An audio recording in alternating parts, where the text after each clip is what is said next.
Real ಆಗಿ ಮಾಡಿದ್ದು. So 3 hour ತೊಗೊಂಡೆ ಆ ಮೇಕಪ್ ಮಾಡೋದು. ನೋಡಿ, ಒಬ್ಬ ಆರ್ಟಿಸ್ಟ್ ಆಗಿ ನನಗೂ ಕೂಡ ಬೇರೆ ಬೇರೆ ಕ್ಯಾರೆಕ್ಟರ್ ಮಾಡೋಕ್ಕೆ ಭಾಳ ಆಸೆ ಇರುತ್ತೆ.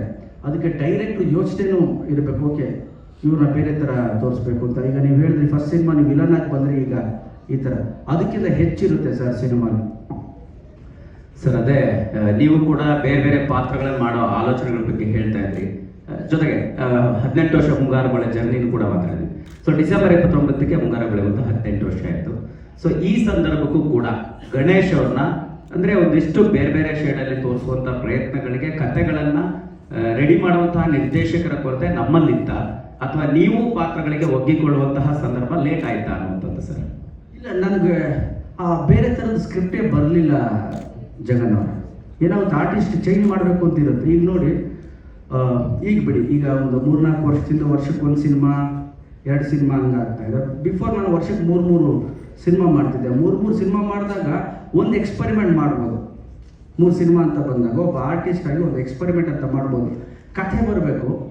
ಕಥೆ ಬಂದ ತಕ್ಷಣ ಪ್ರೊಡಕ್ಷನ್ ಹೌಸ್ ಕೂಡ ಅದನ್ನು ಹಾಗೆ ಎತ್ತಿ ಹಿಡಿಬೇಕು. ಈಗ ಇಷ್ಟು 18 ವರ್ಷ ಮಾಡಿದ ಪಾತ್ರಗಳು ಖುಷಿ ಕೊಟ್ಟಿದೆ, ಖುಷಿ ಕೊಟ್ಟಿಲ್ಲ ಅಂತ ಏನಿಲ್ಲ. ಬಟ್ ಆ್ಯಸ್ ಎ ಆ್ಯಕ್ಟರ್ ಬೇರೆ ಆಯಾಮವನ್ನು ತೋರಿಸ್ಬೇಕಲ್ಲ, ಆ್ಯಸ್ ಆ್ಯಕ್ಟರ್ ತೋರಿಸ್ಬೇಕಾಗುತ್ತೆ. ಬಂದಿದೆ, ಕೆಲವೊಂದು ವರ್ಕೌಟ್ ಆಗಿಲ್ಲ, ಬಿಟ್ಟಿದ್ದೀವಿ. ಐ ಥಿಂಕ್ ಇದು ರೈಟ್ ಟೈಮ್ ಅನಿಸುತ್ತೆ, ಕರೆಕ್ಟ್ ಟೈಮಲ್ಲಿ ಚೇಂಜ್ ಮಾಡಿದ್ದೀವಿ ಅನಿಸುತ್ತೆ. ಗಣೇಶ್ ಸರ್, ನಿಮ್ಮ ಕ್ಲಾಸು ಮಾಸು ಎಲ್ಲ ವೇರಿಯೇಷನ್ಸ್ನ ನೋಡ್ಕೊಂಡು ಬರ್ತಿದ್ದೀವಿ. ನೀವೇ ಹೇಳ್ದಂಗೆ ಇದು ನಿಮ್ಮ ಕರಿಯರ್ಗೆ ಮತ್ತೊಂದು ಮಹತ್ವದ ತಿರುವು ಕೊಡುವಂಥ ಒಂದು ಬೇರೆ ಜಾನರ್ ಸಿನಿಮಾ. ಸೊ ಮೊದಲ ಬಾರಿಗೆ ನಿಮ್ಮನ್ನ ಹರಿಸಿ ಬಂದಾಗ ನೀವು ಯಾವ ಥರ ಫೀಲ್ ಆದ್ರಿ? ಜೊತೆಗೆ ಶಿಲ್ಪಾ ಮೇಡಮ್ ಅವ್ರು ಏನಂದ್ರು?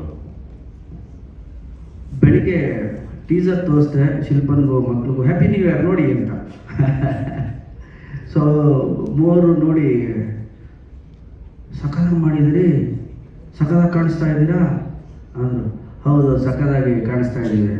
ನಾನು ಯಾಕೆ ಇಲ್ಲಿ ಥರ ಡೈಲಾಗ್ ಹೇಳಿದೆ ಅಂದರೆ, ನನ್ನ ಮಗ ಟೀಸರ್ನು ಒಂದೇ ಸಲ ನೋಡಿದ ತಕ್ಷಣ ಥರ ಪ್ಯಾ ಪ್ಯಾ ಪ್ಯಾ ಅಂತಿದ್ದ. ಓಕೆ, ಇದು ನಾವು ಅಂದ್ಕೊಂಡಾಗೆ ಕಿಕ್ ಕೊಡುತ್ತೆ ಅಂತ ಅಂದ್ಕೊಂಡೆ. ಖುಷಿಯಾಗಿದ್ದಾರೆ ಸರ್. ಈಗ ನಮ್ಮ ಮನೆಯವರು ಖುಷಿ ಆಗ್ತಾರೆ. ಅದ್ರ ಜೊತೆಯಲ್ಲಿ ನೀವುಗಳೆಲ್ಲ ಸ್ನೇಹಿತರು, ಮಾಧ್ಯಮದ ಮಿತ್ರರು, ಹೌದು ಬೇರೆ ಥರ ಮಾಡಿದಿರಿ ಅಂತ ಹೇಳಿದಾಗ, ಫ್ಯಾನ್ಸ್ ಎಲ್ಲ ಬೇರೆ ಥರ ಮಾಡಿದಿರಿ ಅಂದಾಗ, ಹೌಸ್ಫುಲ್ ಫಿಲ್ಮ್ ರಿಲೀಸ್ ಆದಮೇಲೆ ಹೌಸ್ಫುಲ್ ಬೋರ್ಡ್ ಬಿದ್ದಾಗ ಖುಷಿನೇ ಬೇರೆ ಸರ್. Yes sir.